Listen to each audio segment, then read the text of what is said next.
There's a lady here, I will not mention her name. She came in from Lagos and she got in before. I would like us to clap for her. Would you like me to identify you? She's shaking her head. You've seen her. That tells you the seriousness she has associated with this program. We are very grateful. And we hope that others will come in good time. A few have sent in apologies, genuine apologies. Somebody died, somebody is burying, somebody is naming child, you know. But we are hoping tomorrow that we will have a full house. For this today and tomorrow, we'll be talking about community of practice. And Professor Hosseini will be our anchor resource person with his team members. You are not a stranger to Professor Hosseini. At the right time, I'll call my colleague to read his short profile. But while we are waiting for the screen to move, I just want us to share how we have spent our time during this strike. Debbie, at least I know you. Can you tell us how you have been coping financially, academically, spiritually? Just a few hints. I just want to say I'm grateful to God. My husband is not in the academics. He's not in the academics, so I kind of have a backbone. And I do not take that for granted. That's the financial aspect. Then the academic aspect. And it is well. Then on the academic aspect, I am into a program with a lab in Unilag. So most times we organize webinars. We have a book we are working on, which I have to contribute. So that has actually been taking my time on the academic side. Then try to read so that I don't, get dormant on some other aspects. So that has been what I've been involved with. Thank you. So you have been engaged with a team in Unilag. The lady behind her, what's her name, please? Efuntayo Olufunke. I thought you said Efuntayo Efunfunke. Now, Efuntayo, please share with us how you do. Okay, I'm also very grateful to God. God has been sustaining me and my family. My husband works in a university also, so both of us, we are, yes. So thank God for his sustenance, and I've been using this time to learn some kind of handwork, so that I can also continue from there. And spiritually, I'm trying to get closer to God. I have time, yes, I have time to attend most of the programs at church. Thank you. Thank you very much. The guy in suit. Come on, show Nico. Your wife is not a university staff. No, I'm married. You are not married. He doesn't want the mic. Yeah, tell us you are not married. Okay, I return all glory back to God as well. I'm not yet married and I do not work at the academic section. Yes. Not really. Yes, I work in the complex. Okay, that's good. So, who works? Hello, sir. You work here. So why are you here? I hope you are not in the wrong program. Are you sure? You are in the wrong program. Both of you, you are in the wrong. My colleague went to that other side. You are in the wrong program. Please. We have a 2-day training. They also have a 2-day training. UASP training. Thank you. Please, when you get there, send our own people to us. You are in the wrong. Please. Please send our Mr. Yelakin. Please go to that other side and ask our members to join us. Are you in the wrong place? Okay. So it's only the men that came to the wrong place. Okay.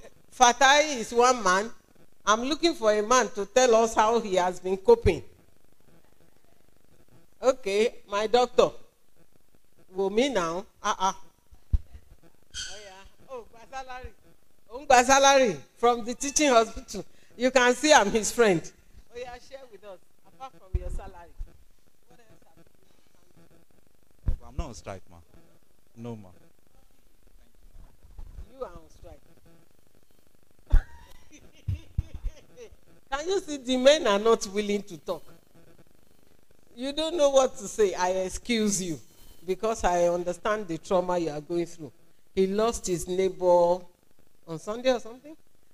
So he told me he would not make it, but he has struggled to be here. It's an emotional stress. So I understand yours quite well. Are you on strike? Okay, good. So we've had some time on our hands. And the interesting thing for me is when people call and I say I'm very busy, they ask, what are you doing? I say, I'm very, very busy. I don't sleep before 11. They ask, what are you doing? I say, I'm working. Hey, but you are not going to meetings. You are not teaching. I said, that is not the only work we do. But the few ladies have spoken, that have addressed us this morning, used their time well. I just hope all of us have used our time well. The lady learning some skills, nothing learned is lost. You can even be surprised that you may do research. Some ideas for research will come up from what you're learning. Someone is going to postdoc proposals. Several people won grants during this period that we are aware of. We'll be talking more about that.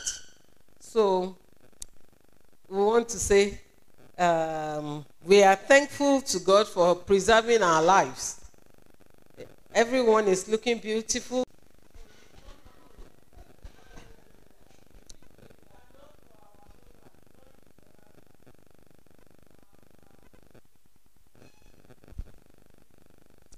Good morning, everyone.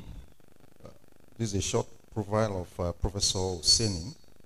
Professor Oseni has a PhD in animal genetics and breeding from the University of Georgia, USA. Previous lead investigations included 1. International Foundation for Science in Sweden, DFID and IDRC, 2009, Dell PHE 836 funded by the DFID UK, country leader of European Union, funded Dairy Chain, country leader for EU funded Illnova on science, technology and innovations for livestock development, principal investigator United Kingdom Research and Innovation Grant. Professor Oseni is a fellow of START, Washington, D.C., and a fellow of IREX, Washington, D.C. He has supervised 5 PhDs and 15 MSc candidates. Through international collaborations and grants mentioned above, he is the director, University Research Office, Obafemi Awolo University for the past 4 years. He has been a TED Fund resource person for capacity building for grantsmanship in Nigerian universities. He is happily married with children. Please welcome with me Professor Seidu Oseni.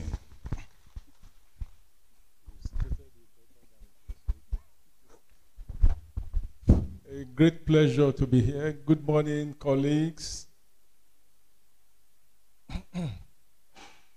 I'm going to jumpstart with a quick question. We want some quick statistics about the number of academic staff and then non-academic staff. So for non-academic staff, please signify. Okay,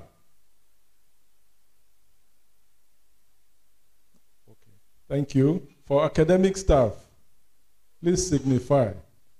Okay, thank you. So good morning again.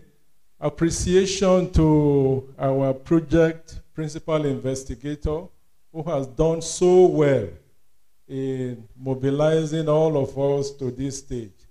We have on record projects that were initiated. This is a project. It was well initiated, well implemented. This is the last phase. Okay? Now, we're going to start with some appetizers. And this is so important for all of us. The first appetizer is a slide which some of us may be aware of. We have all these logos, thousands of them, thousands of logos for funding agencies. And we can argue that all the works about grantsmanship are related to all these logos. Because what is grantsmanship? It's about competitive funding to get research grants for R&D. And who are those providing the grants? So you cannot do grantsmanship without the granting agencies. And a quick illustration is the strength or ranking of a university can be measured by the extent of the romance or the connection with these granting agencies. If you look at very high-flying institutions, those institutions have very, very robust relationships with granting agencies. So a critical starting point for a community of practice for grantsmanship is to be familiar with all granting agencies across the world. And we see this as a starting point. And a quick point to this. In OAU at 61, we have record that almost all those granting agencies have grantees and awardees in OAU. If you mention USAID, you mention Bill and Melinda Gates Foundation, mention NIH, mention DFID, mention IDRC. We all have grantees, including Alexander von Humboldt. So we see this as a critical starting point. Now, what is this about the granting agencies? All the global currencies are the major currencies, not the currencies that dominate global trade are represented here. Meaning that an institution that manages to put her house in order is going to leverage on all the global opportunities provided by these granting agencies. And secondly, many of them have been operating for many years. A number of them are older than me. And I'm in my 50s. Okay? And then, of course, they give grants. And these are competitive grants, meaning that they have to be screened before award. And then they have calendars and seasons. Every year, they issue calls for grants. We know this. And of course, of interest is the fact that they have renewable budgets for every year. And we now ask every institution, how can you be at alert to leverage on all the opportunities provided by these granting agencies? Now, the first question. This question was raised in several presentations with TED Fund National, where all the research directors were present across Nigerian universities. How can these granting agencies be accessed continuously and consistently, meaning non-stop? How do we put our house in order to make sure that all the granting agencies are represented in our campus? All of them. Meaning that all the labs and all the studies are funded by these granting agencies. So that is the first quick warm-up or appetizer. First quick warm-up. It says, how can these granting agencies be accessed continuously and consistently at the individual level and at the institutional level? At the individual level, we have what you call grant cycles. For example, if you look at my trajectory from recruitment up to retirement at age 70, God willing, you have an arrangement where I am supposed to run grant cycles until retirement, non-stop. And then we have seen others who run grant cycles in multiples, meaning they run 2 at a time, non-stop. We have seen others who run 3.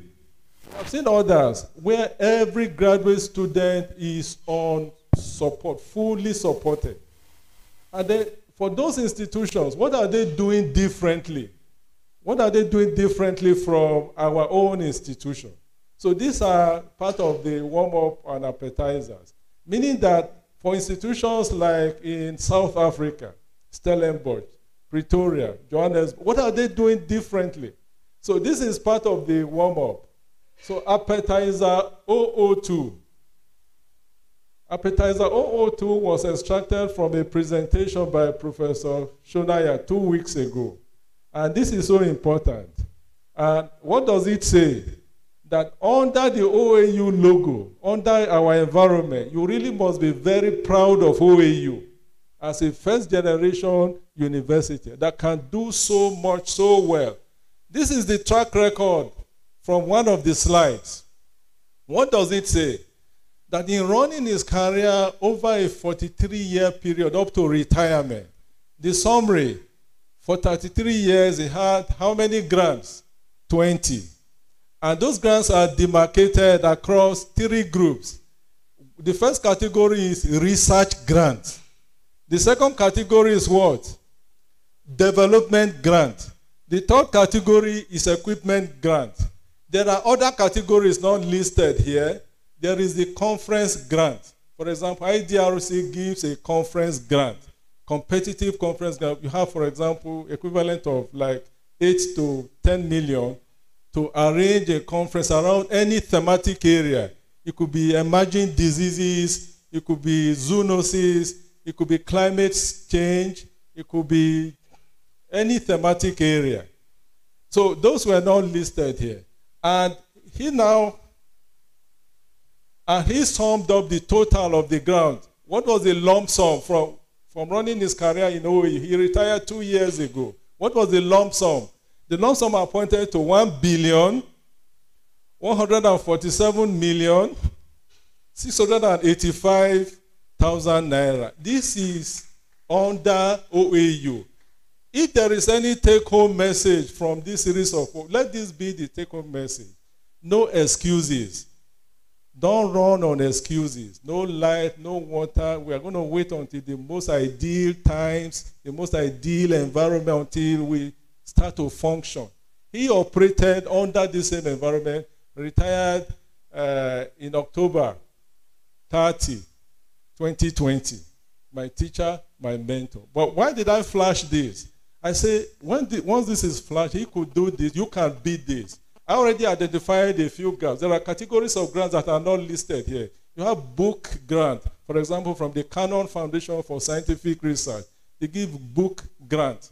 You have equipment grant. You have conference grant. You have mobility grant, and all array of grants. So this is his record. And the most recent, the last one that rode him into retirement was how much? The last figure there. 500 million under the umbrella of OAU. If there is any experience I gathered as the director of research of OAU, one key experience is the intellectual power among OAU staff.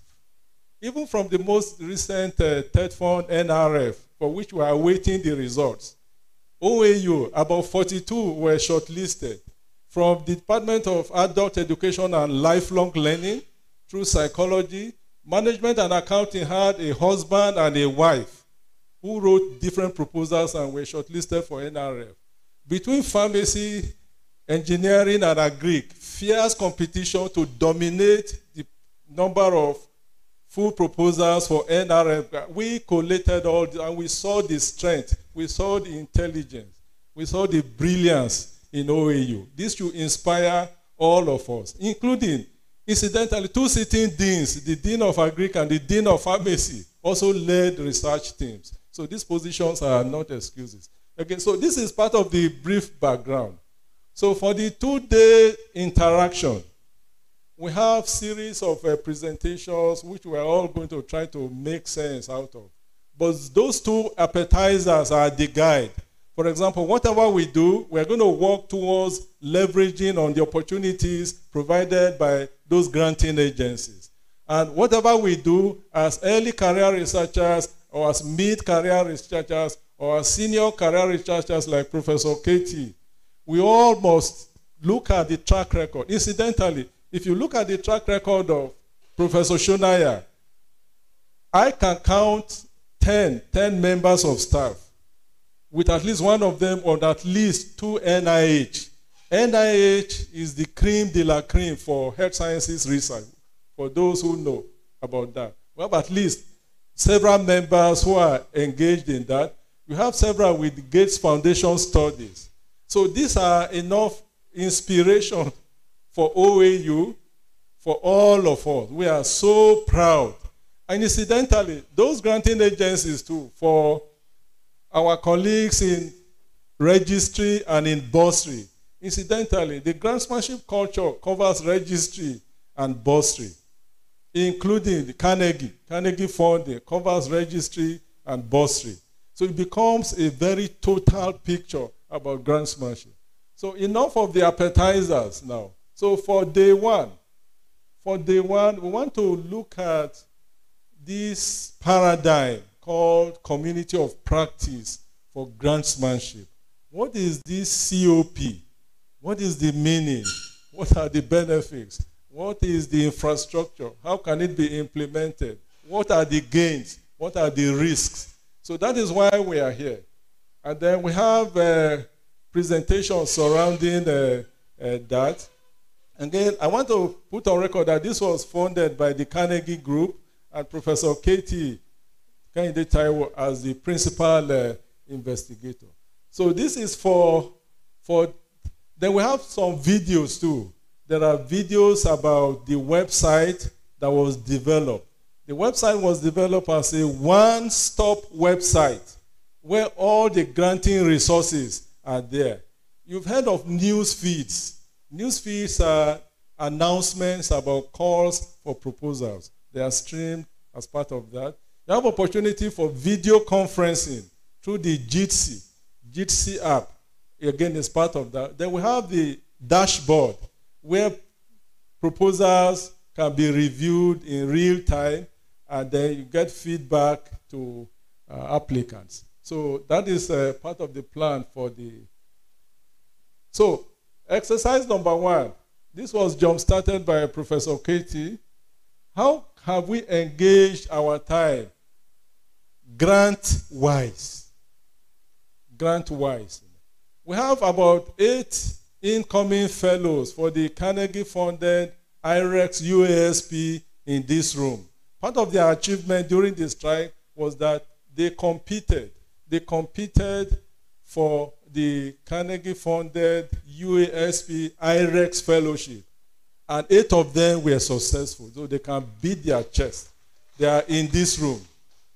In this room, too, you also have about 5 fellows from the same IREX, meaning that if OAU as an institution refuses to claim her spots, other institutions are waiting.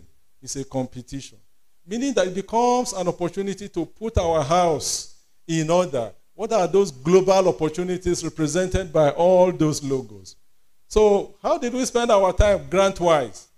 Within these first 6 months, we have monitored calls for National Research Fund for TED Fund. We've monitored calls for the EU. We've monitored calls for IDRC. There was one on artificial intelligence and several others. Then we have monthly calls for PIPAD. PIPAD covers almost over 200 calls per month with timelines. Again, if one institution refuses to harness such, another institution will go ahead. So that is the first exercise. It could be private or personal. How do you evaluate your grant record per unit time? How can it be a hobby?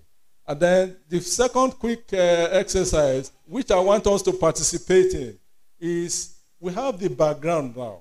We have a presentation on how to build a whole community that drives grantsmanship with passion, that watches out for all the global and regional and national opportunities for grantsmanship and endeavors to harness them. So we're going to quickly spend some 5 minutes now on our expectations. So at the end of the day, we want to match the expectations with the real at the end of the day. So what's the first expectation? There were numerous announcements about this. Oh, there's this new website that has a dashboard that is all-inclusive for OAU with funding from Carnegie. And then, so what are the quick expectations? Number one, please. Any volunteer?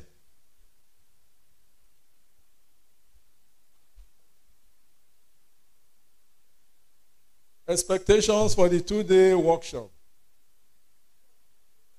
Okay, please go ahead. Yes. You have to. No, give to Rush. Okay.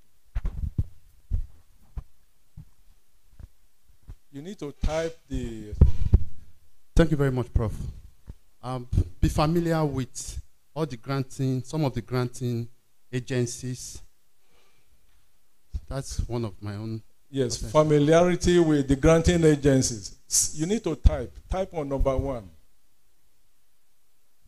Type straight. Familiarity with the granting agencies. Expectation number 2.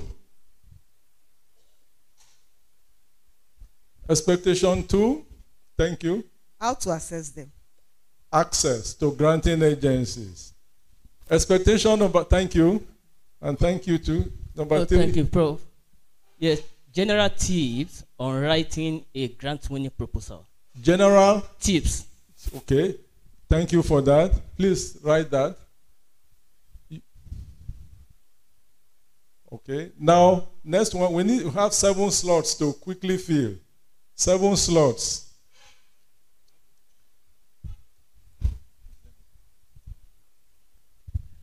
I'm hoping that we would entrench the research ethics drive in our researches on the campus community. Thank you. Entrenching research ethics. Thank you very much for that. How many slots do we have? We're aiming at 7. 3 more. So for me, I'm excited that OAU is having a web-enabled community of practice, and I'm hoping that over this 2-day period, I'll become acquainted with the features of that domain and learn how to use it. Thank you very much. Acquaintance with the new domain on COP4G. Acquaintance with the new domain for COP4G. Next one. Expectation.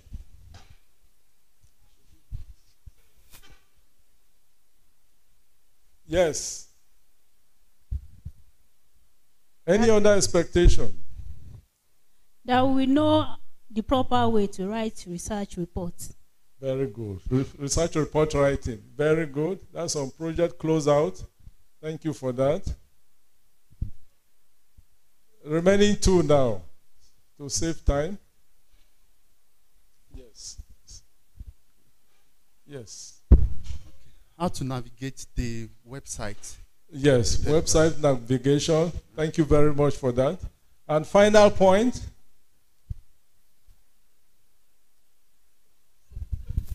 I'm also hoping that the non-teaching staff would know what to do exactly to support research development in their departments to help the teaching staff? Knowledge about research administration. Knowledge about research administration for all. Okay. Now, you can project all the 7. Or 8. Yes. Now project, please. So, thank you for that.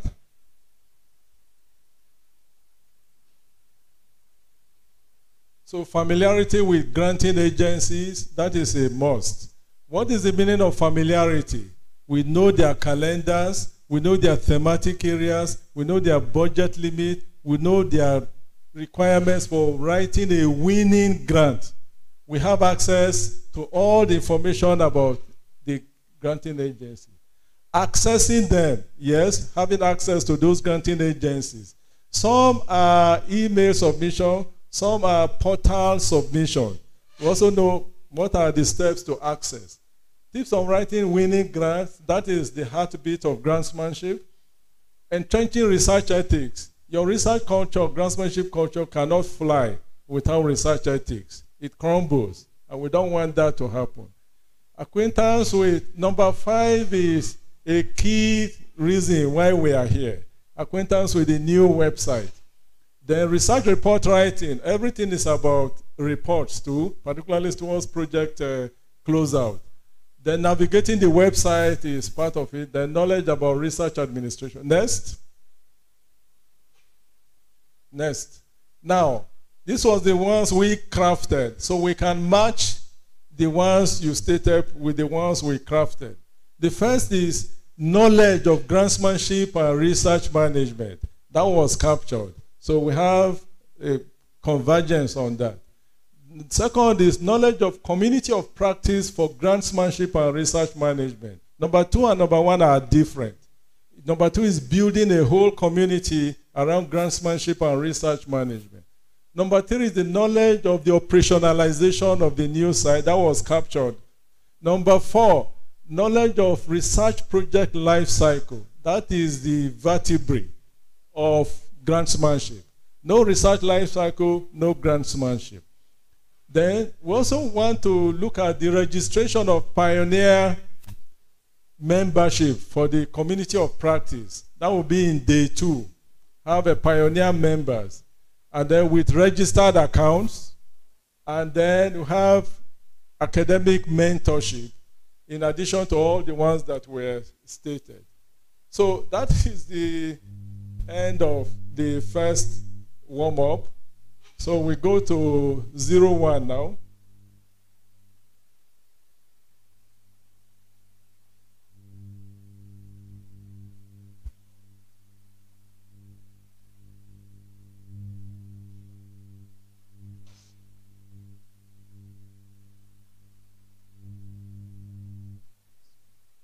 Yes. For the second presentation, as part of the requirement by the funding agencies, we ran a Google survey on preliminary data about community of practice for grantsmanship. And it is so important that we go through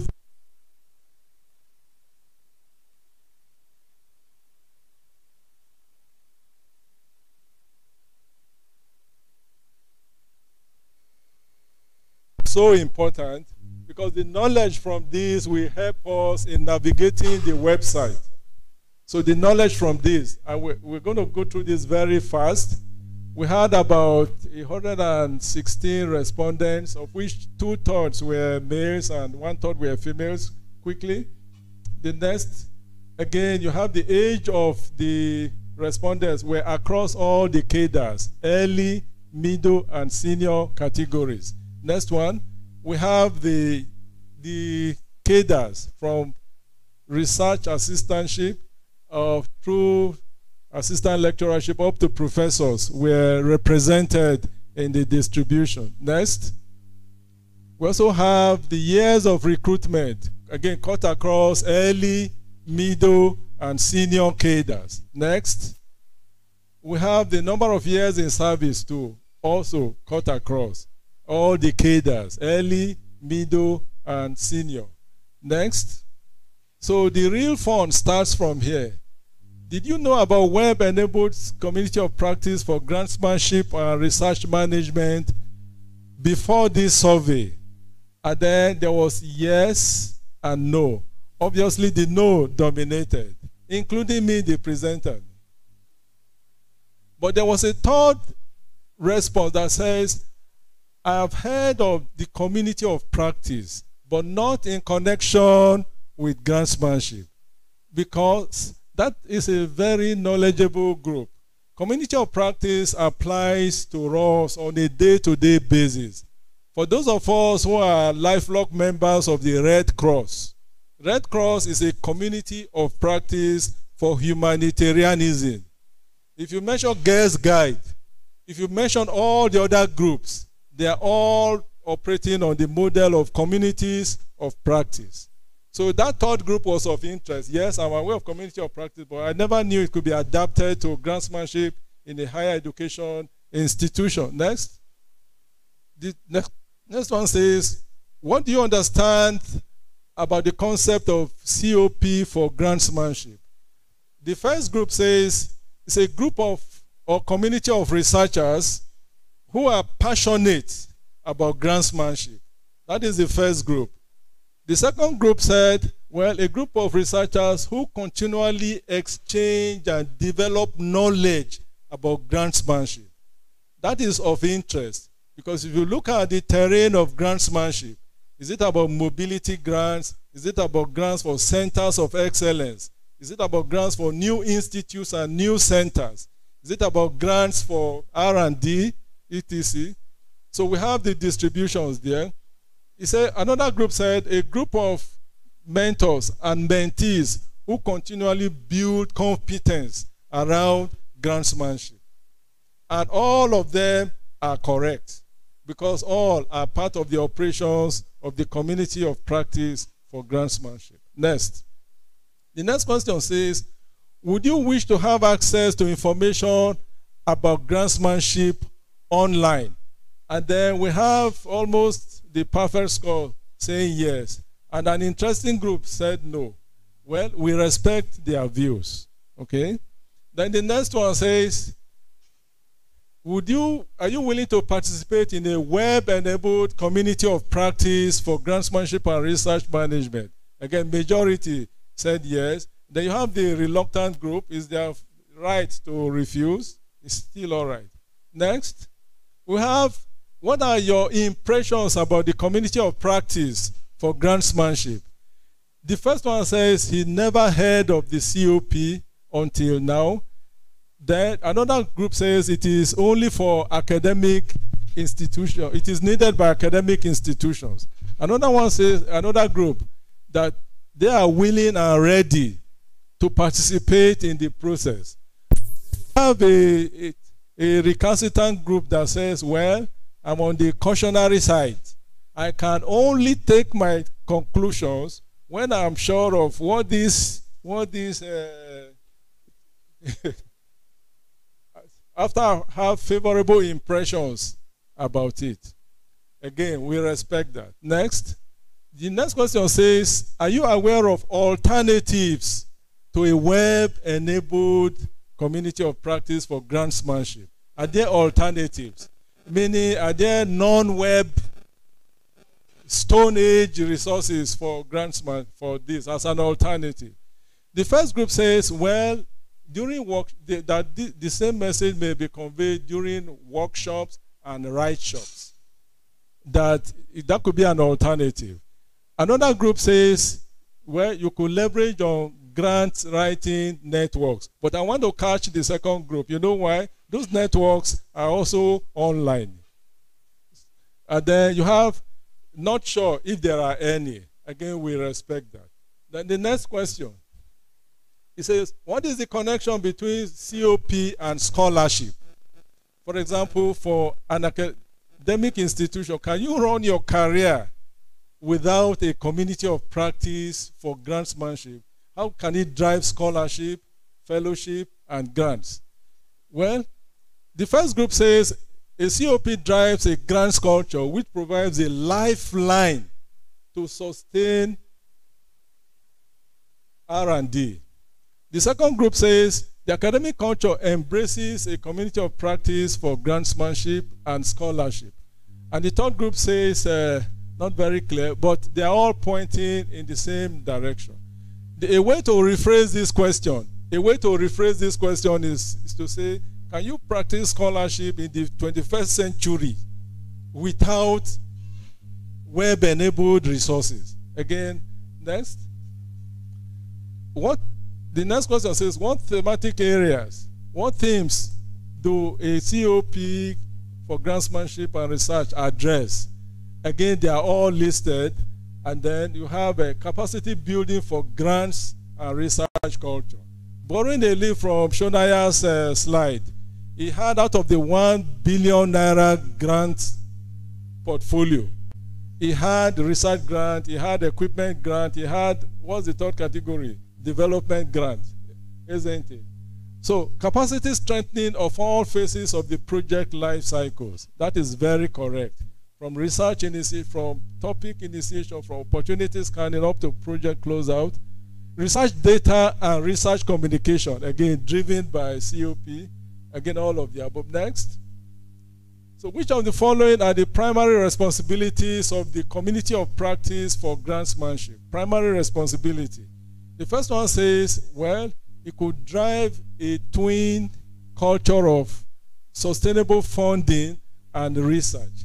And that is so true. If you look at some of the templates from sister universities in Africa, for those who have been to South Africa recently, their research infrastructure is almost second to none.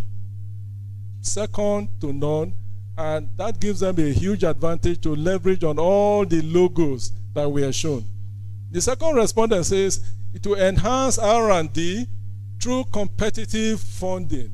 You cannot drive research and development without funding. If you talk of research and innovation, if you talk of cutting-edge research, you need mega funding for that.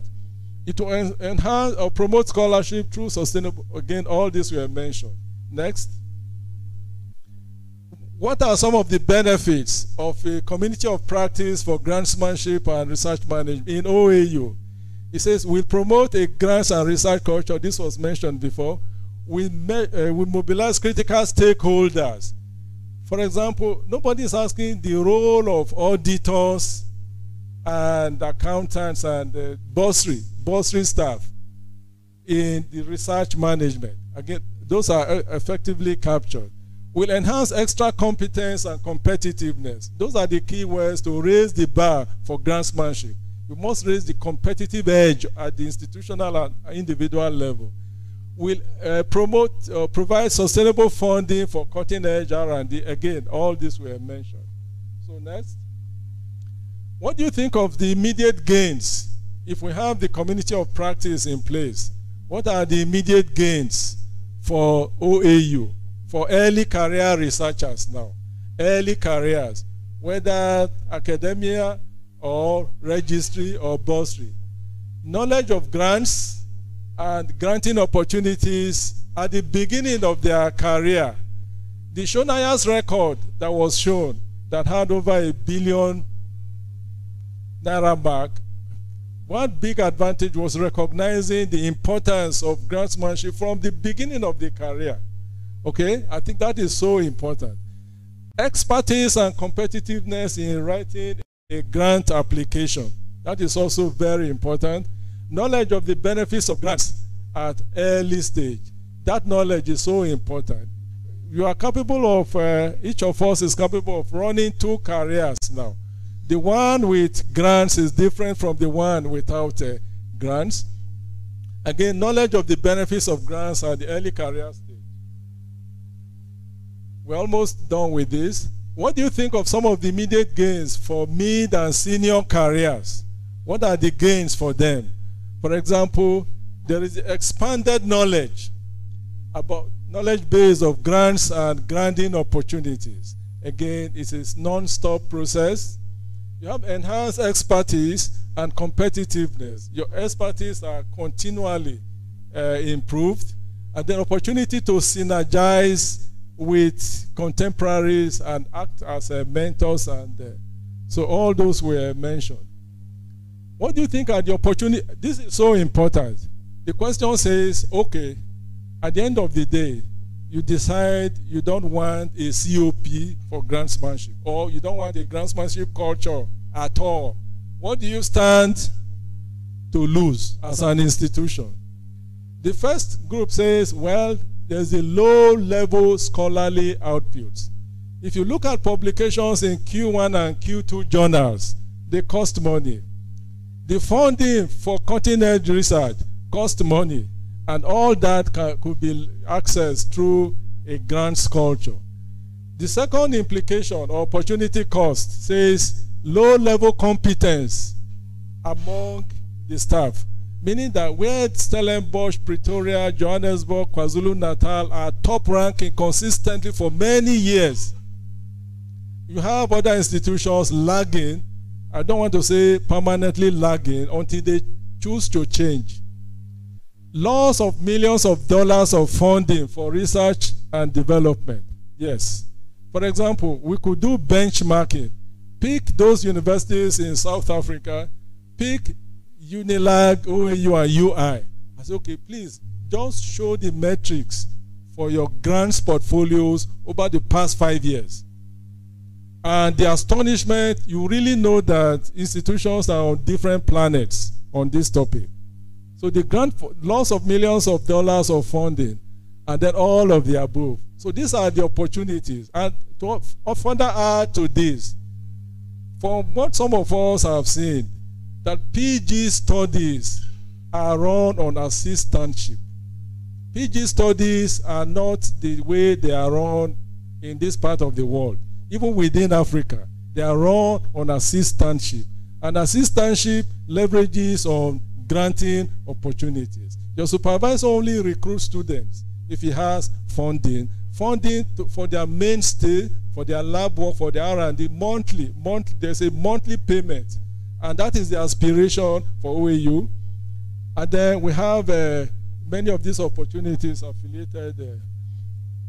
Who are the critical stakeholders? All these are mentioned, all staff, researchers, administrators, etc., bursary, registry. What are the core activities, again, as listed? What are the constraints? Again, what are the constraints in implementing such a culture? For example, is the awareness good enough? We can look at that. We have the time and schedules. That is a #1 complaint in many of the granting workshops.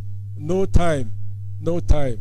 But we can look at that again. For example, within OAU, we look at this 120 days of ASU strike, and we ask each category, how many grants did we write? And some, what of the fellowships? They are all there.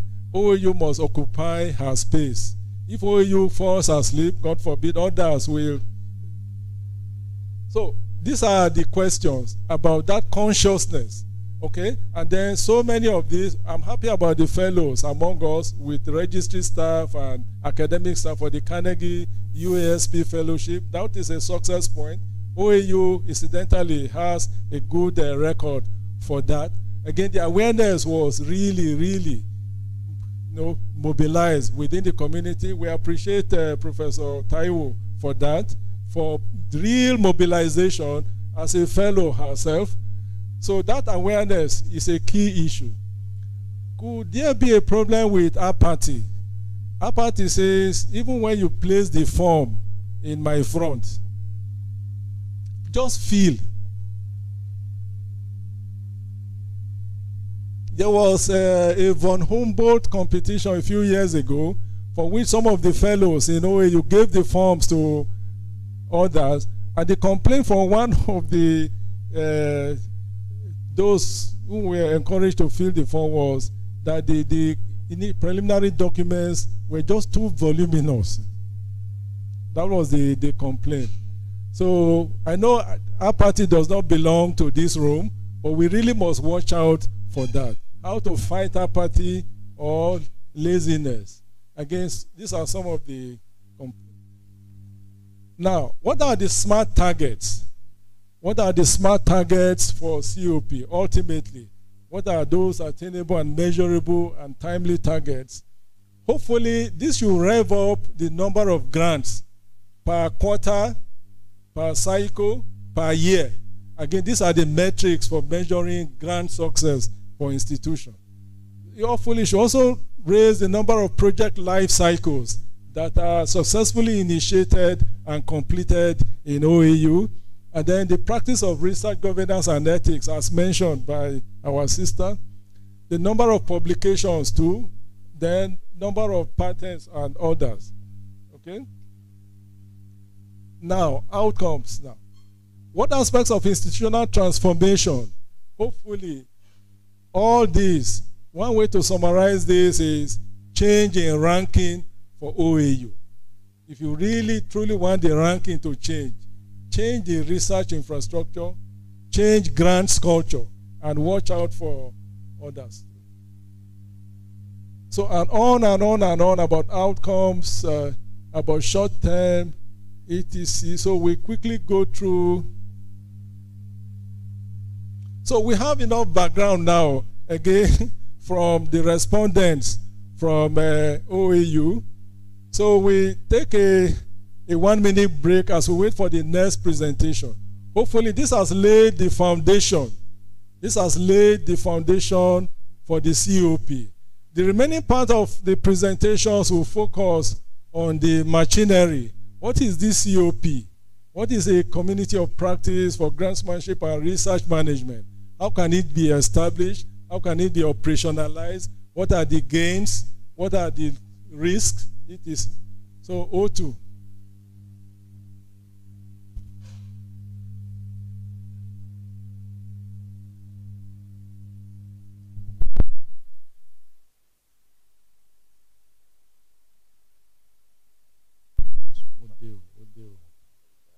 Is the DVC around?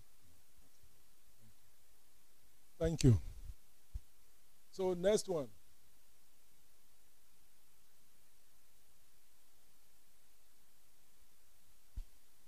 Are there questions so far?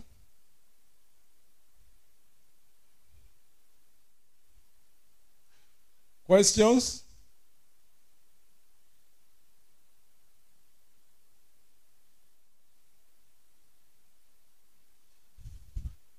Yes. Questions? So we are going to the nitty-gritty now.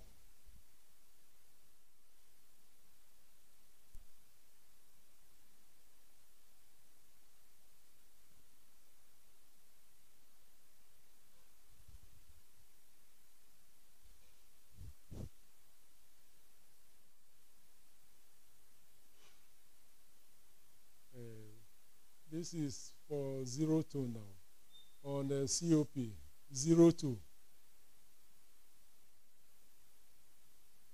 So any question?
Okay, thank you.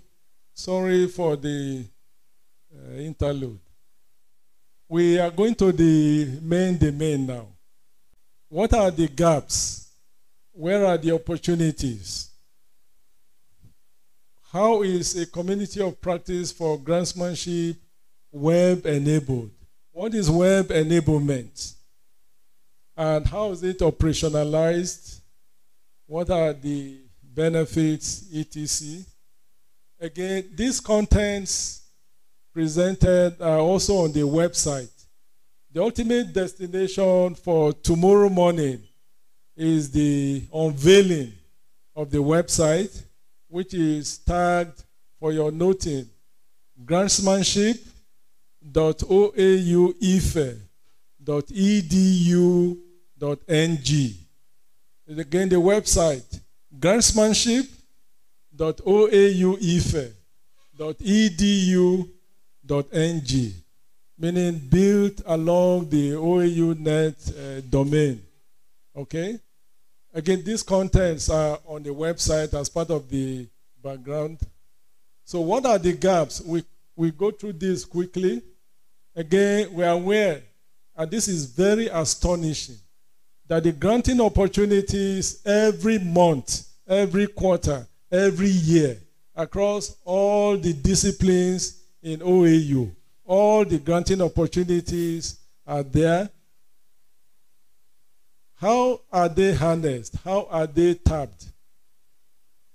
Across all specializations. Even if you are in medieval history, there will be granting opportunities for you. So the discipline is not an excuse. If you are in a prehistoric studies, there are granting opportunities. Some may connect you with Nat Geo, the Natural Geographic, as part of the granting opportunities.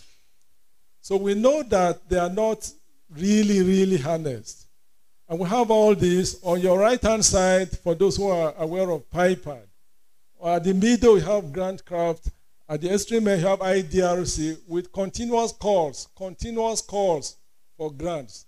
And OAU with over 100 academic departments and 13 faculties and several institutes must determine her position in all of this.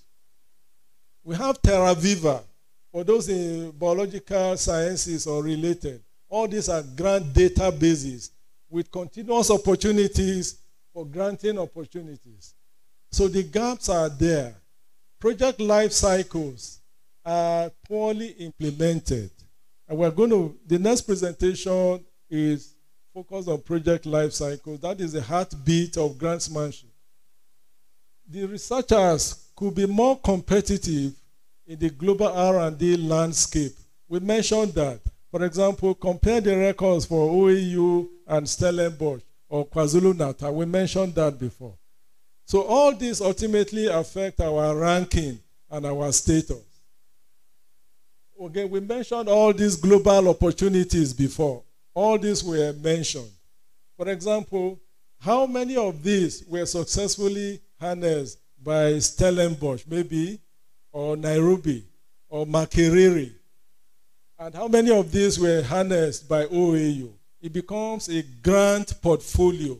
And this can be benchmarked. So, okay, what is the total value in USD for grants per unit time? All these were mentioned before. So we are looking at a new paradigm. How does that work?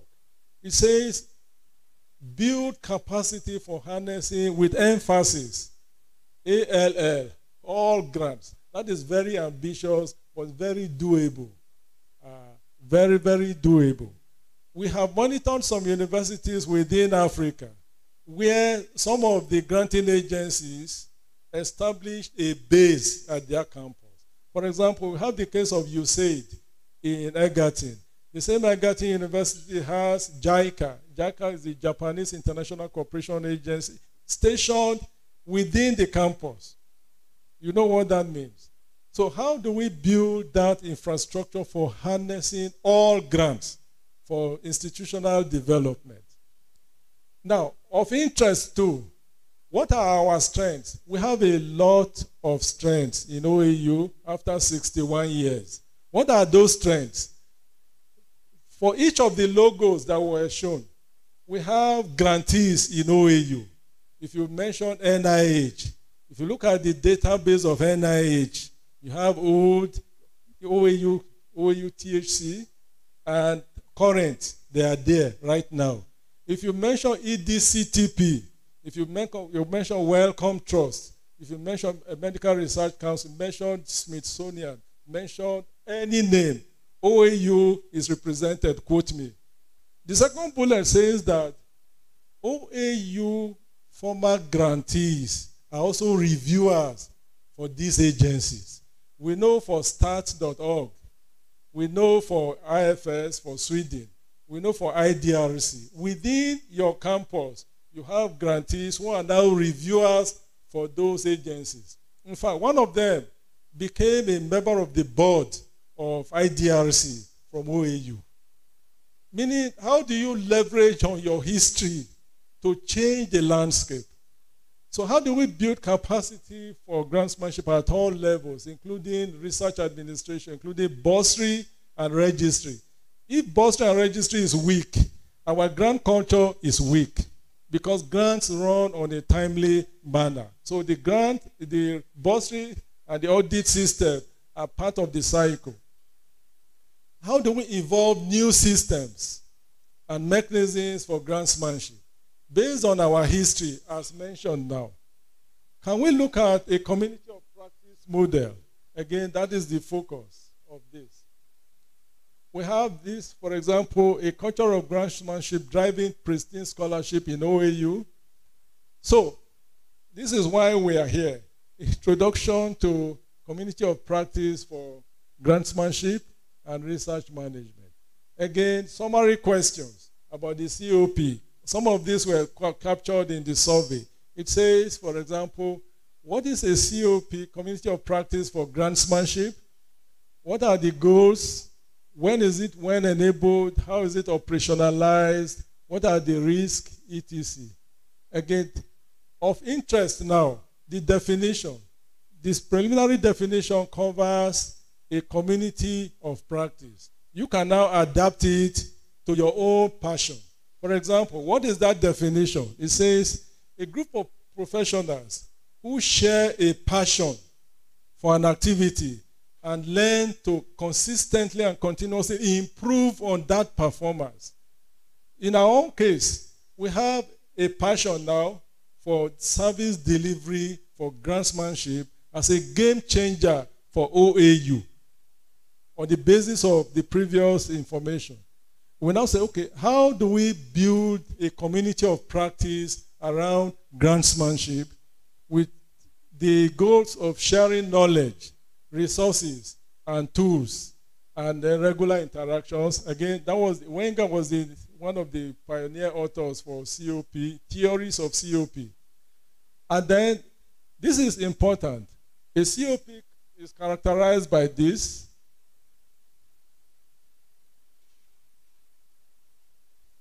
This is a better way to capture that. These are the pillars of the COP. The first pillar says there is a domain of interest. What is that domain in our own case? Grantsmanship. The second pillar says there is a community of practitioners. Who are the members of this community? Early career, middle career, senior career, research administrators, bursaries, and audit staff, including staff in ethics and compliance issues, including staff in ICT, including in TECO. All these are stakeholders. Then, a community of practice globally must cover the practice of the passion. For example, you cannot have a COP without practice. And in this case, we have to practice the activities built around grantsmanship. And finally, there is a code of conduct. The code of conduct says, I am given a confidential position to manage grants and then to manage proposals, and I'm not going to betray that trust. So that was on the... So the twin goals for the COP website and infrastructure. We want to establish and operationalize and evaluate the website, and then want to accumulate and apply the knowledge of grantsmanship and research management to build institutional capacity for research and innovation. So the merits are here. For example, across all the granting agencies, across all, whether NIH and all those that are in our disciplines, we have the repertoire of knowledge to manage all the granting opportunities around each of those hundreds of logos. And also, we have an opportunity for consistent improvement of knowledge of each participant, and then we have a mentor-mentee system. Again, the merits, inspiring competencies, because everything about grantsmanship is about competencies and skills, and ultimately ability to access the immense funding needed for research and innovation. And then we know that in any Nigerian university, there is no such community of practice that is web-enabled. Again, some of these were stated before. We want to have a one-stop website where these resources are deployed around grantsmanship and research management. So the objectives are as stated. So we need to save on time for this. And then the methodology was the design and then operationalize the web-enabled community of practice for grantsmanship.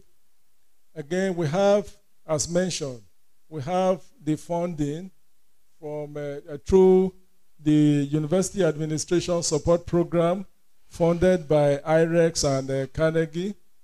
We have the two phases of the methodology, starting from the design and establishment of the site, and phase 2, which is the testing and operationalization. The outcomes, again, opportunity for capacity building, as mentioned before. We have a network of practitioners of grantsmanship across all grants, across all the departments and faculties and institutes and centers. So we have research administrators and early career researchers, again, mentored and inspired about these opportunities. And then the reputation and capacity of researchers is also enhanced through these processes. We have some of these risks were mentioned before during the survey.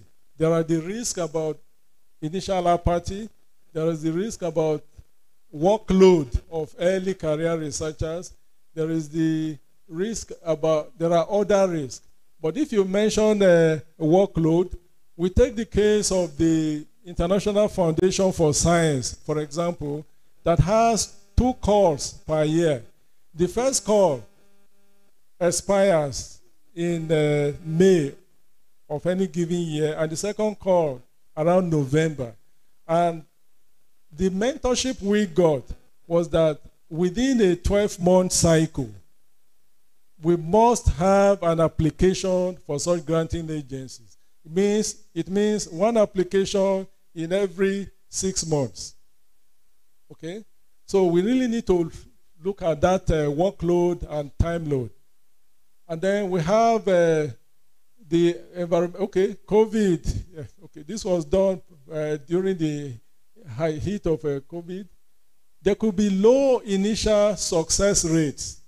Low initial success rates for grants. But one way to answer this, for example, for top grantees, he said for the case of Professor Shunaya, he said out of every 10 proposals submitted, he gets 1 out of every 10. That is ratio 1 to 10, which is like 10%. And then, if he, as a very outstanding scholar, what will now be my own record? Please don't ask me about my record. But that may be a little bit disheartening, but it is not so. Because people who are into grants writing, that means that they can easily over-meet that ratio. If you ask them, okay, write 10 to get 1. Incidentally, for one of our colleagues too, if you use a ratio of 1 to 10, the very first one went through for the case of one of our colleagues. And then we have a team where the granting agency, during the course of the review, preliminary screening, we shortlisted our teams for a retreat outside. The usual locations could be, they choose Bonn, Germany, or Dubai for Gates Foundation as a retreat to upscale or upgrade the initial proposals. So these are some of the opportunities. So the initial success rate could be a little bit baffling, but it should not be discouraging because it improves with time. There are other risks too. There could be slow response by OU hierarchy or bursary or registry. Again, that needs to be worked on. That's why these training workshops are necessary. We also have other constraints in the web content. Again, we're going to focus on that by tomorrow morning, about the details of the web content. How do we sustain this? What are the sustainabilities? So that we don't initiate things and then leave them on the side. One is institutional ownership. Incidentally, we have the advantage of OAU, the current administration. The Vice Chancellor is used to grants. He has been a grantee for some years, so he is used to a culture of grantsmanship. Institutional ownership is a plus. You have alumni, like initial members to register become alumni for this. Those can champion with passion the goals and aspirations of the community of practice. And then we also have opportunities for funding through the Carnegie Group to sustain this training and workshops. Okay? So in concluding this segment, we have grantsmanship as a very big resource for all of us, which we really need to take a look at as an institution. The opportunities can be well utilized, but we need to build the institutional infrastructure for leveraging on the global opportunities. And then we are looking at the web-enabled community of practice for grantsmanship. Again, this is part of the background information.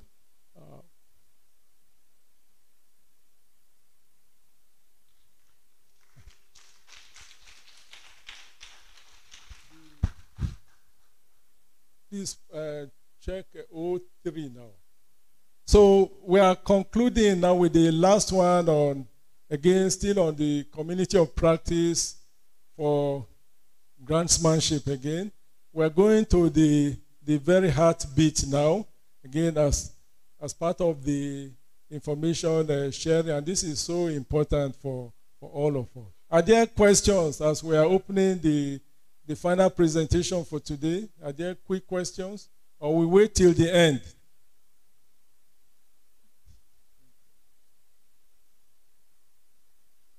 So this final one is tagged Research Life Cycle. Research Project Life Cycle. This is a major take-home message for all of us. It's a major take-home message. The Research Project Life Cycle. For example, whoever is into grantsmanship must run a research project life cycle. These cycles are, as indicated, they have 6 phases. 6 phases. The starting phase, as indicated, can we read the starting phase?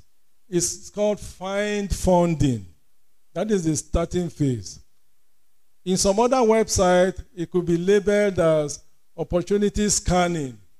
So whether opportunity scanning or finding funding, it is the starting phase of the research project life cycle. And why is this so important? We can start with an exercise for all of us. We start with an exercise for all of us. If we ask you that each of us should list a minimum of 10 granting opportunities in our disciplines, but those 10 should be disaggregated across early career, mid-career, and senior career. But we start with opportunities for doctoral students, because for a community of practice for grantsmanship, the starting phase is not early career. You must have a PhD program that was funded by one of those logos. And that is a key jump for our careers. So if we, under opportunity scanning or finding funding, we say, okay, for each of us, what are all the array of granting agencies that cut across pre-doctoral, early career, mid-career, and senior careers? And then, more importantly, how do we access these opportunities? Where are these opportunities? I quickly mentioned that thanks to the COP website, as well as the designer included what you call news feeds that automatically stream. The news feeds scans the major granting websites and summarizes and features those granting opportunities in the COP website. I want to appreciate him for adding that. It's part of opportunity scanning. And then, why is this important? If we are not aware of the opportunities, how do we harness them? So these are the random examples for the research project lifecycle. So where are the opportunities listed? For example, we could start, we have the case of any of the faculties now. We could have all of them, all those logos. We could rearrange the logos of opportunities that were shown before. We can rearrange the logos according to those that support doctoral programs maybe, and those that support early career, and those that do cross-cutting, or those that support mid and senior careers, e.g. the von Humboldt group. So opportunity scanning is the critical starting point. We want to share an example, again, real life now. For the case of opportunity scanning, we have the case of the current vice chancellor, who as an assistant lecturer at an age where there was no Google, saw a sheet of paper on the notice board with an advert for research assistantship under a funded project at the IITA.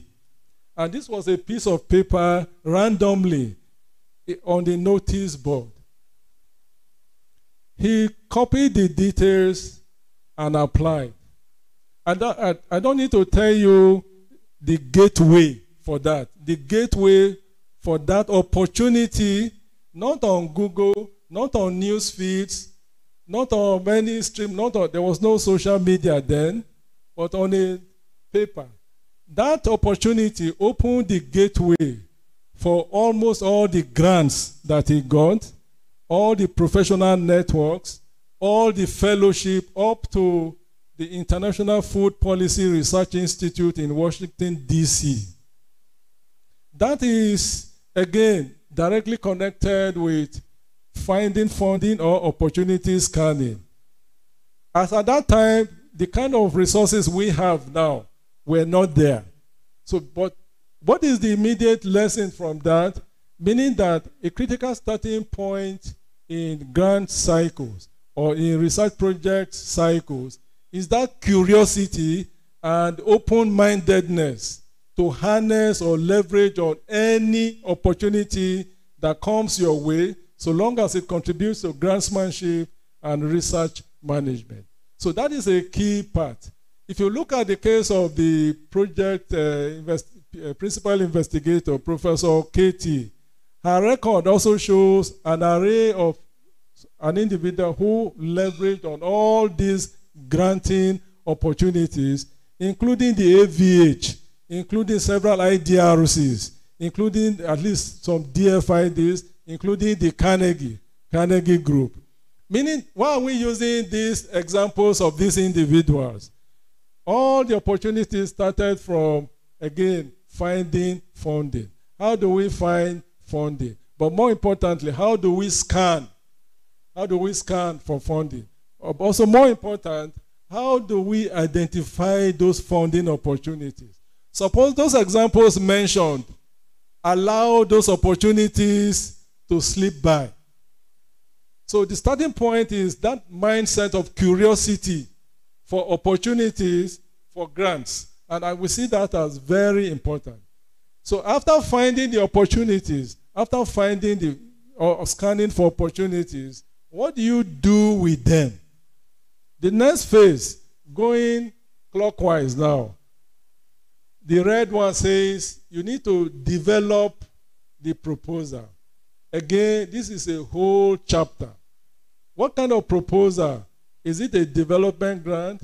Is it an R&D grant? Is it an interventionist grant? Is it implementations? What category of specifically, what do they want? Again, all the details are on the website. Then after developing the proposal, what makes a competitive or winning proposal? Again, all the details are featured in the website. What are the avenues for submission? For instance, is it through a portal system? I was excited when Third Fund 2 years ago initiated the portal system. The same with Welcome Trust. The same with IDRC, EU, and all others, including the UASP IREX. Again, so ultimately, the award comes.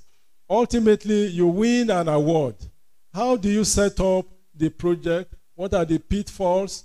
What are the things to avoid? Okay? And then ultimately, when is a project life cycle successful? How do you close out a project?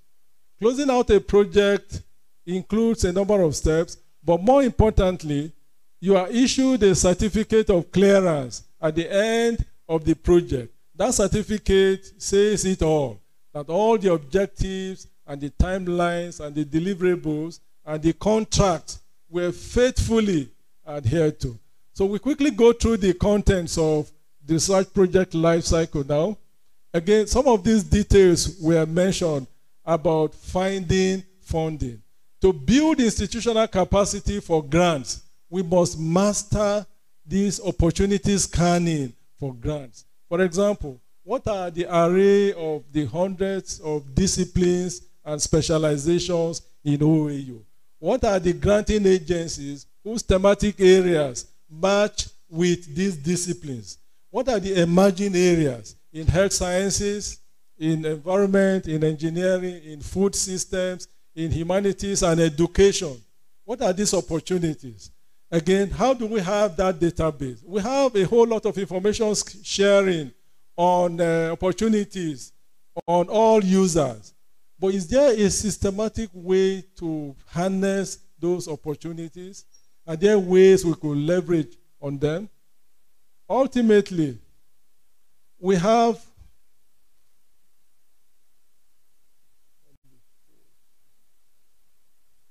some of the tools, again, from the contents of the website.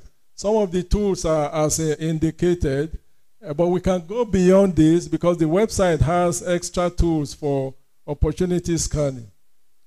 Ultimately, developing the proposal. What are the steps? What are the requirements? What makes a winning proposal?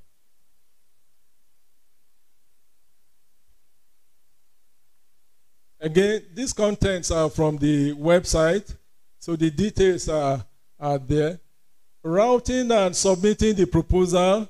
Years ago, it was so many avenues. Now, it is through a dedicated portal system. Welcome Trust and all others have a portal system, including Third Fund. Again, all these we know. But in the case of the COP website, we have something close to a portal, which is the dashboard. Again, we're going to have the demonstration of that first thing tomorrow morning. And then routing and submitting the budget review processes are all as indicated. We have a project submission form. Again, this is electronic as part of the contents of the website. Then grant award and project setup. All the steps, again, will be guided across this on the website tomorrow morning.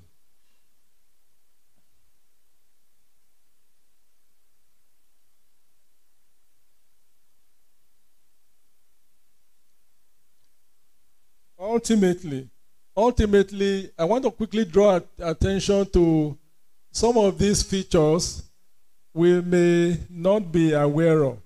The caption is post-award change request. There are instances where the grant award contract needs to be revised.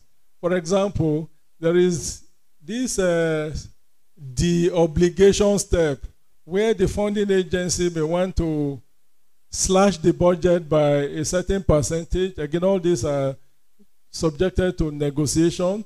Again, we are going to present details of this on the website. We could have no cost extension, and some of this we could also have inclusion of foreign compensation and all that, where the contract needs to be renegotiated. Again, all these details are from the website. Ultimately, the project closed out, meaning that all the obligations were met, all the timelines, all the deliverables were met, and then the granting agency issues a certificate after verifying that the obligations were duly met. Again, the details are on the website for demonstration tomorrow. We have a few quick questions again. Some of these were mentioned. All the granting agencies in your fields and related fields, these are very important. Familiarity with them is the first step in grantsmanship. Familiarities with those granting agencies. Again, how can opportunity scanning be facilitated by web resources? Again, we mentioned news feeds as indicated on the website by the developer. And then, which of these grants have you participated in? For example, as a early career or mid-career or senior career, how many of those logos can we match to our CV? Again, these are some of the questions that were raised. So we're going to pause for some questions, then we discuss the brief agenda for tomorrow morning. Thank you.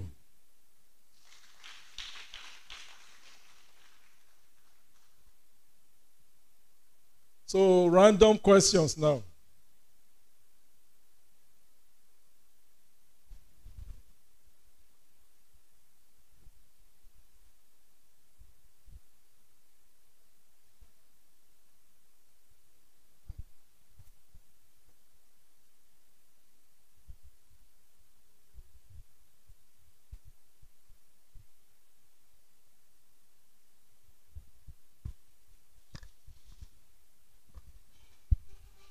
Thank you very much, Prof.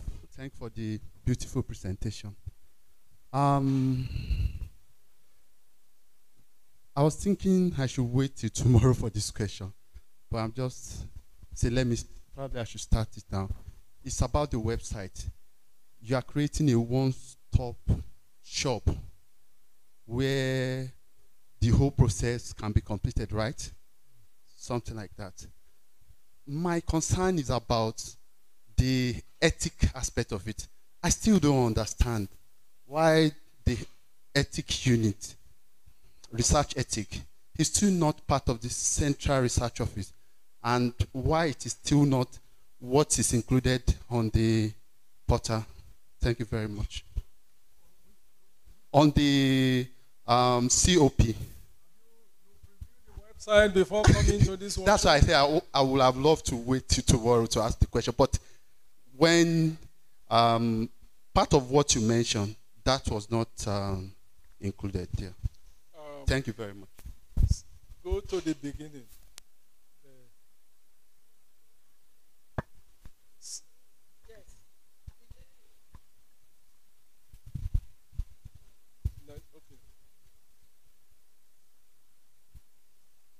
Do I respond before a quick response? What is here now at the base? That is the base. If the base holds, everything on top will hold. Research ethics and compliance. And then we have our colleague here from ethics. Okay, and then to address your question, efforts are ongoing to mainstream, but it's a very important question. The denominator is research ethics, And it's a very serious thing across multiple scales. If that fails, so many other things fail. Okay? But thank you for that. Next, please.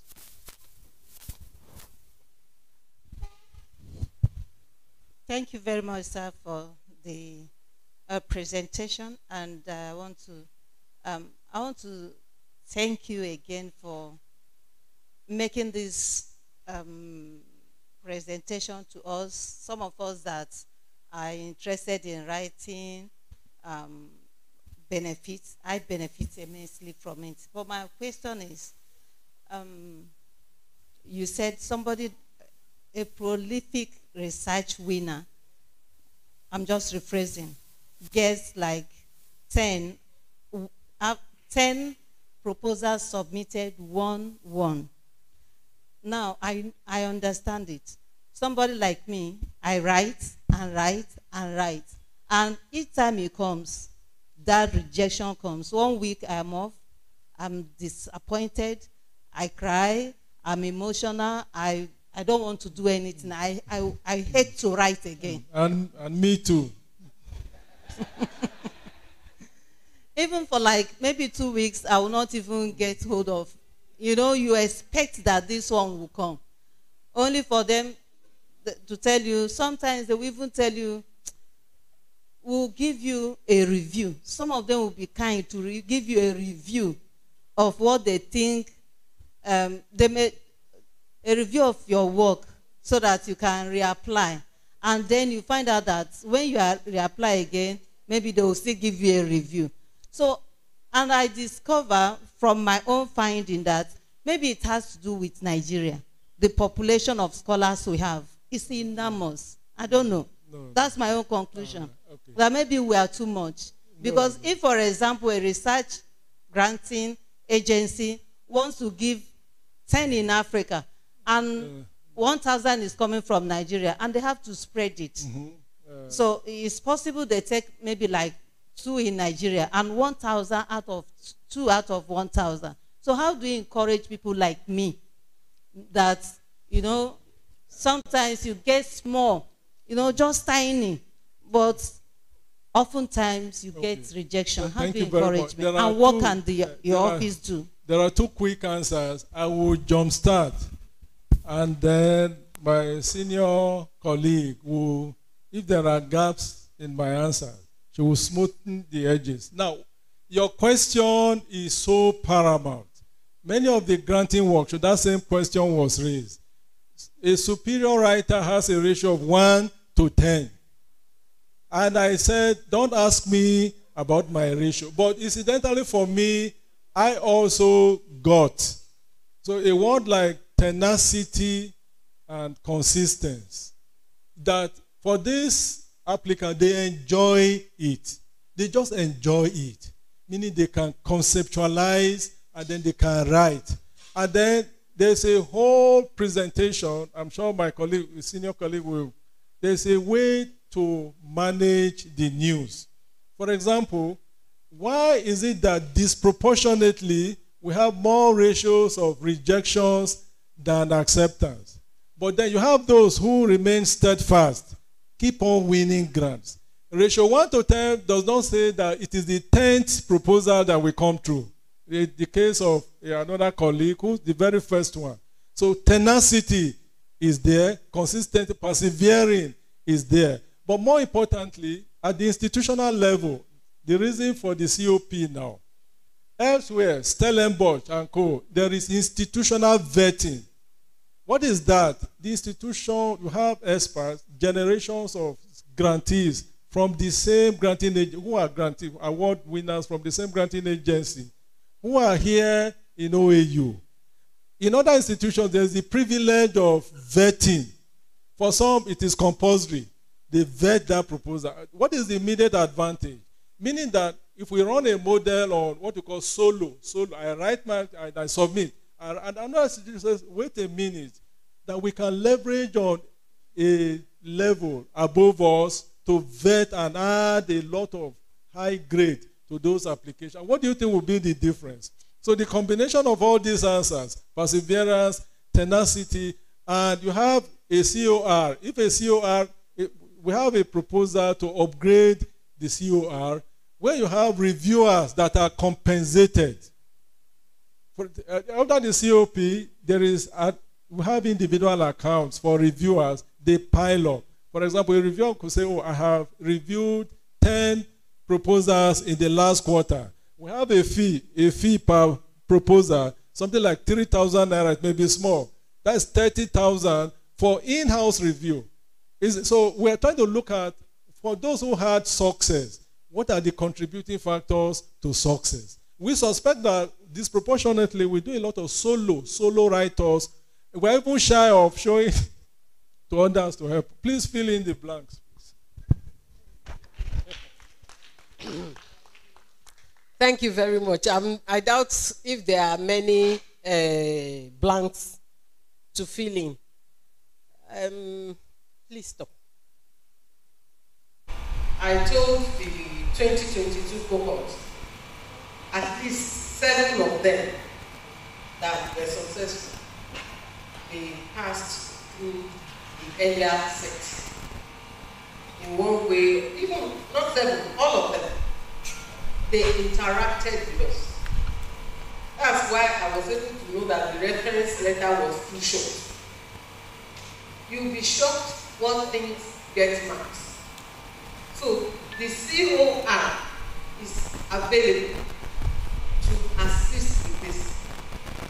With the NRF, National Research Fund, the Abuja Tech Fund, we actually have a team of reviewers annually that review these concept notes before they go to Abuja.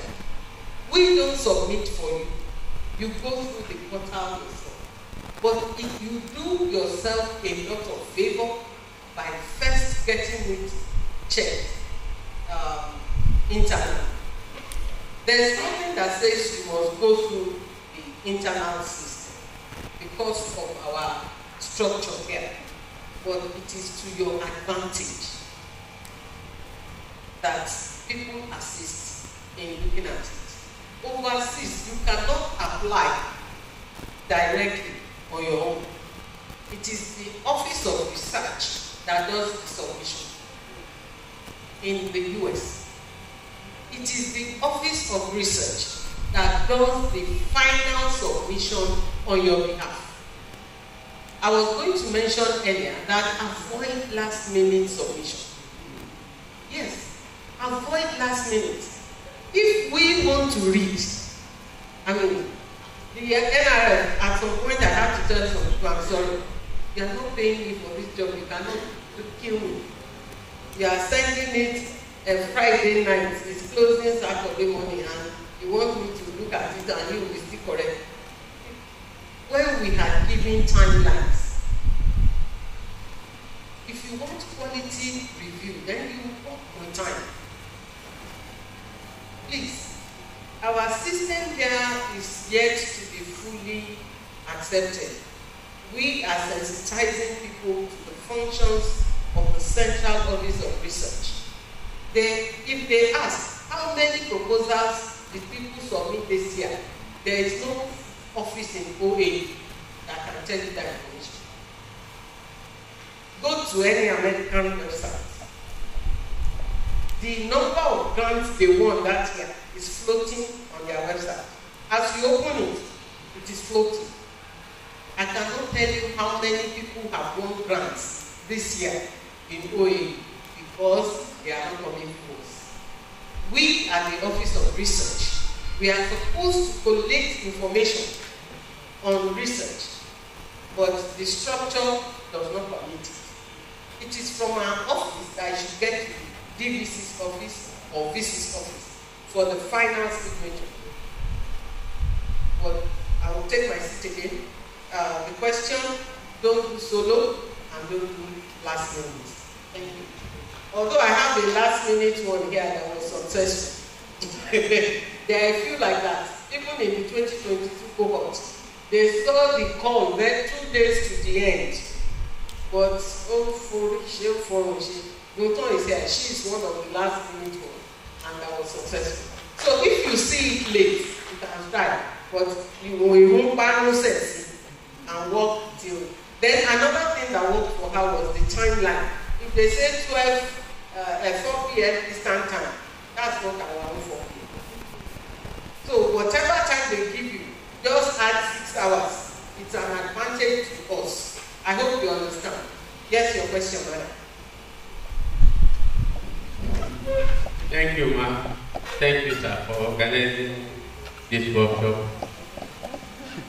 and the encouragement you are giving us.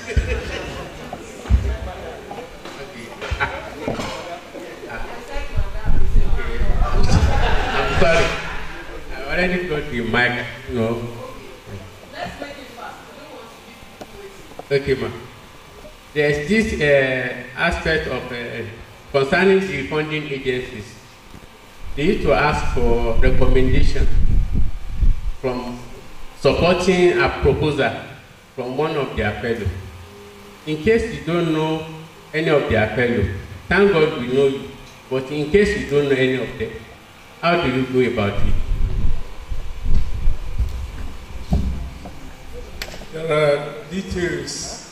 Again, details about the call, contains details about accessing former fellows, and then the clause. And the clause, suppose that doesn't work out, there are alternatives to go about that. But more importantly, is the call details are contributing factors to success. For example, there is a preliminary stage in proposal sorting. This is not written, it's about compliance. For example, number of reference or recommendation letters 2, and it says in the case of IREX by different people, not the same person by masquerading as one position, and then we have those from other countries that ran foul of that. So a take-home lesson for all of us is the content of the call or proposal. Your mastery and understanding of the content is a real contributor to success. Thank you. His question is, how do you know alumni of a particular fellowship? Go to the website. IFS, actually IFS published a list of recipients. It's always on IFS website. Most granting bodies have a list of people from different countries and institutions listed on their website. And that is another function of COR. If we have proper documentation, you can ask us. And you can also ask the senior colleagues in your field. That is one thing we always see. People who have passed through your field would know about that grant, and they will know those who have utilized it and can guide you. As for UASP, we will put the list on the website. Thank you. Yes, madam.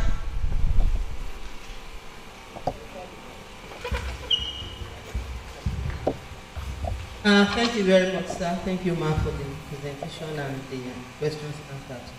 I can confidently say that for me, this is probably the first. I've attended several of this kind of meetings, but this is probably the first one that is very, very interactive, and with the prospect of follow-up after this. My question is this. I've enjoyed everything that you have said, starting from the last one we had and this new one. But how aggressive will the mentoring be?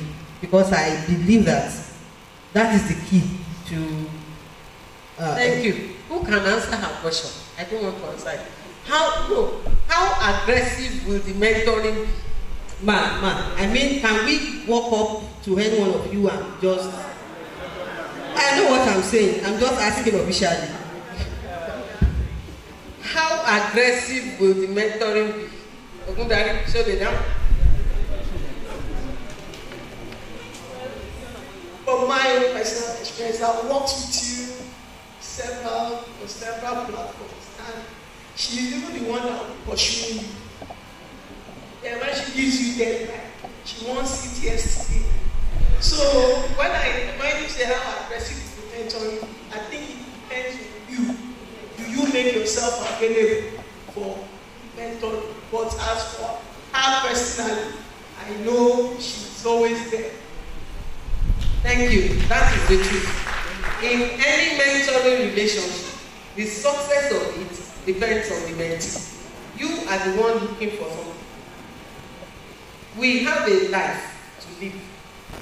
So if you come 10 minutes to deadline, you cannot get the best from us. So the success or aggression of the mentoring depends on the person who needs assistance. Thank you. The clarification you gave, you should have said super aggressive. So thank you. Just to add to that, mentorship is also key to this. The whole activities about the COP is about mentorship for grantsmanship. And even on the dashboard, there is the opportunity for submission and the opportunity for feedback. But I also like the kind of culture through Professor Taiwo and several of our seniors. For those who came early, I showed the profile of Professor Ibi Shonaya, one slide. What was the quantum of grants received? In the B range, 1 billion range. And we're asking, and we know that each and every one of you can beat that record. He had to run his career through Stone Age, through Ice Age, up to the Google Age. And he had over $1 billion record, including the topos was a Gates Foundation 500 million record implemented here. No excuses about our facility. But why are we sharing that information? That we have OAU so endowed intellectually. In fact, it is unbelievable the kind of, and then on reflecting on that, we have Shonayas who list 10 Shonayas in this system now. We have current NIH. NIH for health sciences, and our colleagues are here. I don't need to show 100 logos for health sciences. I just need to show one logo. What is that logo? NIH covers the real funding for that. But if you have OAU the way it is now, we have 10 of Shonayas in the system. And the COP agreement as a community of practice for grantsmanship is leveraging on all the human resources that we have. We cannot have those resources here and go to UI and start asking people to review. And again, that is part of the COP website, opportunity for mentorship through grantsmanship. Thank you. They are not for our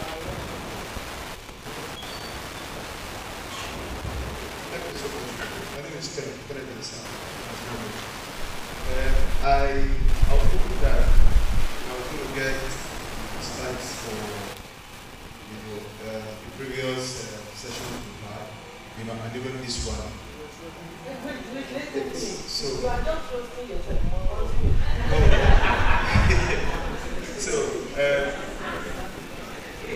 Well, I don't know if some people have made it fast, but that's what I think. And then the other one is, I like to encourage my sister who was talking about emotions after rejection. For me, when I write and I get, especially professors from abroad applying to my places, and even encouraging me, it gives me a lot of hope that I'm even able to write and people are saying, oh, guy, you're doing well, or I'm getting a reply.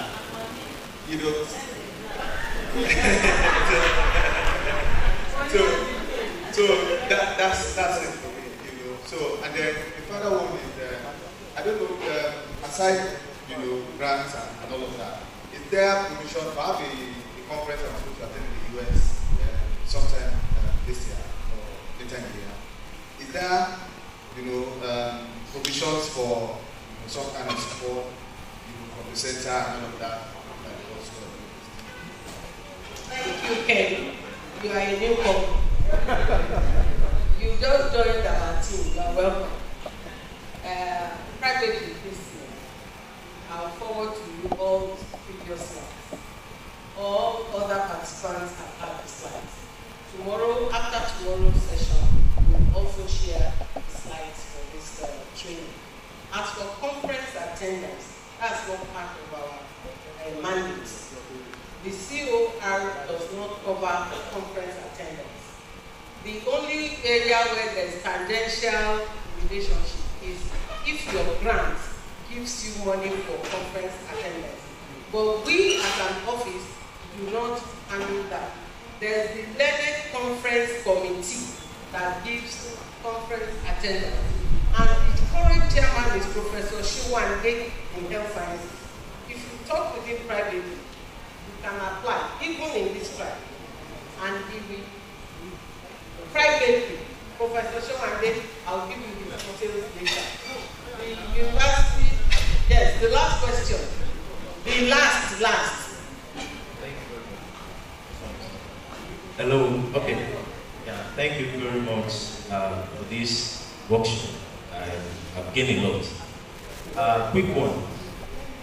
I've had situations where people talk about their proposal is technically sound, but it got rejected because of budgets.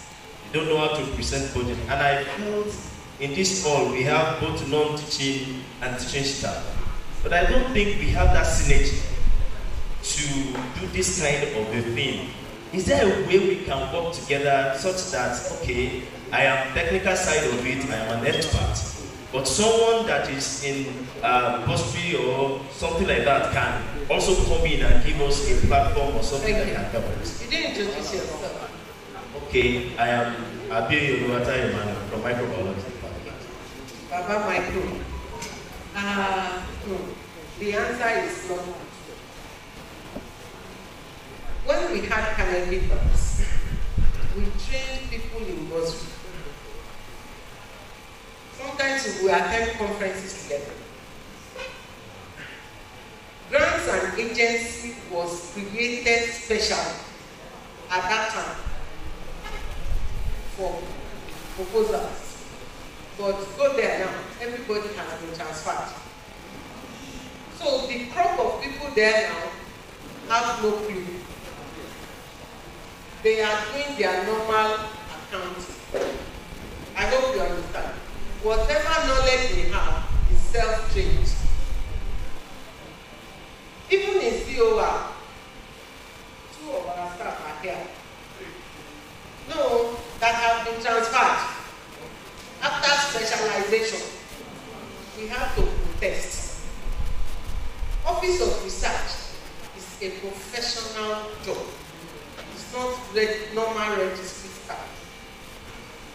We keep interacting with our principal officers to retain our staff.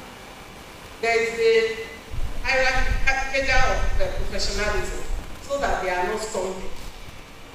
In the developed countries, it is not the staff that does the budgeting. It is the research office staff that does the budgeting.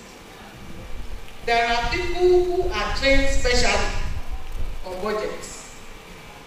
They look at different grants that their staff normally apply for. You know, in COR, at the time I asked you guys to do it, the common grants that in that university staff apply for, then they will dedicate maybe 2-3 staff to one grant.